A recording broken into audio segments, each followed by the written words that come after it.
ٹھیک ہے اوکے یہ اب آپ کی باری ہے مہربانو صاحبہ. ایک تو سب سے پہلے عظمہ صاحبہ نے یہ تو کہہ دیا کہ مٹھائی بہت جلدی مت کھائیں, ابھی تو پکچر ابھی باقی ہے, ابھی تو لارجر بینچ بننا ہے, فیصلے بھی آنے. آپ کو صرف ابھی ایک سٹے ملا ہے, ایک سٹے کے اوپر اور ہنسنا منع ہے. جی وہ آپ پلیز اس چیز کا دھیان رکھیے گا. رونا مجبوری ہے, رو سکتی ہیں آپ, ہنسنا منع ہے.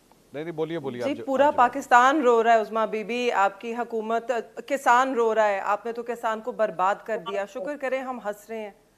واو, 2 کسان مارے تھے آپ کی حکومت. مجھے تو ہنسی, میں سمجھا دیتی ہوں کہ مجھے ہنسی کیوں آئی, میں وضاحت کر دیتی ہوں. میں آپ پہ میرا بالکل قطعاً یہ معنی نہیں تھا کہ میں آپ کو آپ غصے ہو جائیں یا آپ کو ناراض کروں. ہنسی میری اس لیے چھوٹی کیونکہ آپ نے کہا ریٹروسپیکٹیولی کوئی قانون اپلائی نہیں کرتا, تو مجھے یاد آیا کہ جب پی ڈی ایم کی حکومت تھی اور آپ لوگ قانون سازی کر رہے تھے اور آپ کچھ ترامیم لانا چاہتے تھے جس کی بنا پر آپ چاہ رہے تھے کہ میاں صاحب کے جو کیسز ہیں جن میں انہیں سزا ہو گئی ہے وہ اس میں بری ہو جائیں, تو تب وہ ریٹروسپیکٹیولی آپ اپلائی کرانا چاہ رہے تھے اور اسی طرح کا قانون بنا رہے تھے. تو مجھے وہ یاد آیا and the irony of it میری ہنسی چھوٹ گئی. آئی ایم سوری, معافی مانگتی ہوں. ہنسنا نہیں چاہیے کیونکہ بڑے سنگین صورتحال ہے ملک میں, آپ بالکل ٹھیک کہہ رہی ہیں. اس ملک میں پاکستان کی عوام کو رونا چاہیے, ماتم کرنا چاہیے ہے کہ کس طرح آئین کو روندا گیا, کس طرح جمہوریت کو بالکل ایک طرح سے رد کر دیا گیا, کس طرح جو ہے جمہوری تسلسل جو ہے اس کو آپ نے ٹھوکر لگا دی, کس طرح لوگوں کو آپ نے زد و کوب کر کے اس وقت چپ کرا دیا. ان کو نہ احتجاج کا حق ہے, نہ رائے کا حق ہے, نہ ان کی ووٹ کی اہمیت ہے. ہمیں تو واقعی نہیں ہنسنا چاہیے ہے, یہ تو رونے کا ہی مقام ہے, صدمے کا مقام ہے اس ملک میں. اور کس طرح ایک ایسی حکومت جس کے پاس 17 سیٹوں کا مینڈیٹ ہے آج وہ قانون سازی کا سوچ رہی ہے. اور ہمیں معذرت کے ساتھ جو لوگ اس کو ریلیف کہہ رہے ہیں سپریم کورٹ سے, ہمیں ریلیف نہیں ملا ہے. پہلی سپریم کورٹ آف پاکستان نے آئین اور قانون کے مطابق ایک فیصلہ کیا ہے. اور میں یہ بھی کہنا چاہتی ہوں کہ عظمیٰ بی بی کو شاید حیرت اس لیے ہو رہی ہوگی کہ جب بھی آئین اور قانون کی بات ہوتی ہے تو انہیں حیرت ہوتی ہے, کیونکہ یہ آئین اور قانون سے تو تجاوز کر کے کب سے دوسری طرف چلے گئے ہیں. انہیں تو آئین اور قانون سے کوئی لینا دینا نہیں ہے, نہ ہی کوئی فکر ہے. جس طرح انہوں نے انکمپلیٹ ہاؤسز میں الیکشنز کروائے چیف منسٹر کے, اسپیکرز کے, ڈیپیوٹی اسپیکرز کے, ان کا کیا لینا دینا آئین اور قانون سے. آج بہت اچھا فیصلہ کیا ہے اور بے شک فل بینچ بنے, مگر جب تک فل بینچ نہیں بنتا ہے یہ بالکل قانون اور آئین کے مطابق فیصلہ ہے کہ وہ سسپینڈ ہو سیٹیں. اور یہ ہمارا موقف اور میرا موقف پہلے دن سے رہا ہے. ٹھیک ہے, میں منصور ایک منٹ مجھے ایک تو کلیریفیکیشن دلا دیں. مجھے نہیں سمجھ میں آئی, میں رو بھی نہیں سکی, میں ہنس بھی نہیں سکی, میں صرف حیرت زدہ ہوں. میں نے مہربانو صاحبہ کا آپ ہی کے ساتھ ایک جو ہے پوڈ کاسٹ دیکھا جس کے اندر وہ ایکسیپٹ کر رہی تھی کہ نواز شریف صاحب کو غلط سزا دی گئی.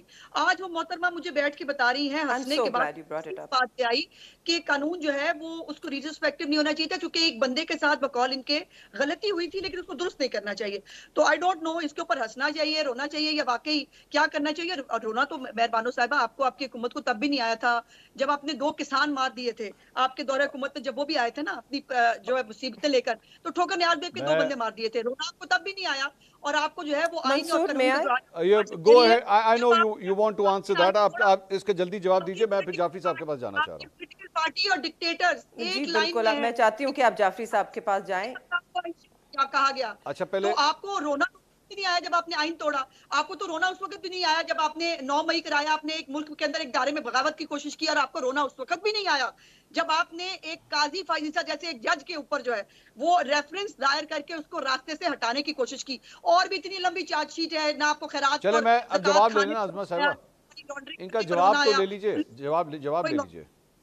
جواب لے لیجئے. مہربانو صاحبہ جواب دیجئے, میں پھر جانا ہے جعفری صاحب کے پاس, آپ دے دیجئے اس کا جواب. جی بالکل, تھینک یو کہ عظمیٰ بی بی نے اس نقطے کو اٹھایا اور مجھے موقع دیا کہ میں وضاحت کروں. بالکل عظمیٰ بی بی, میں نے تب یہی کہا تھا کہ جو ثاقب نثار صاحب نے ان کو اقامے کے اوپر نااہل قرار دیا وہ ان کے ساتھ ناانصافی تھی, کیونکہ میرے میں اتنی اخلاقی جرت ہے کہ میں صحیح کو صحیح اور غلط کو غلط بولوں. مگر اس میں, اور وہ شاید ہماری آف کیمرہ گفتگو ہوئی تھی, بٹ آج آن کیمرہ پہ یہ آ جائے گی بات, مگر میرا ابھی بھی ماننا ہے کہ رسیدیں ایون فیلڈ اپارٹمنٹس کی آپ نے نہیں دی. یہ ناانصافی ملک کے ساتھ ہوئی. کاش کہ وہ کیس جلد نہ چلایا جاتا, اس کے اندر اقامہ پہ انہیں نہ اہل کیا جاتا, اس کیس کو ایون فیلڈ اپارٹمنٹس کی رسیدیں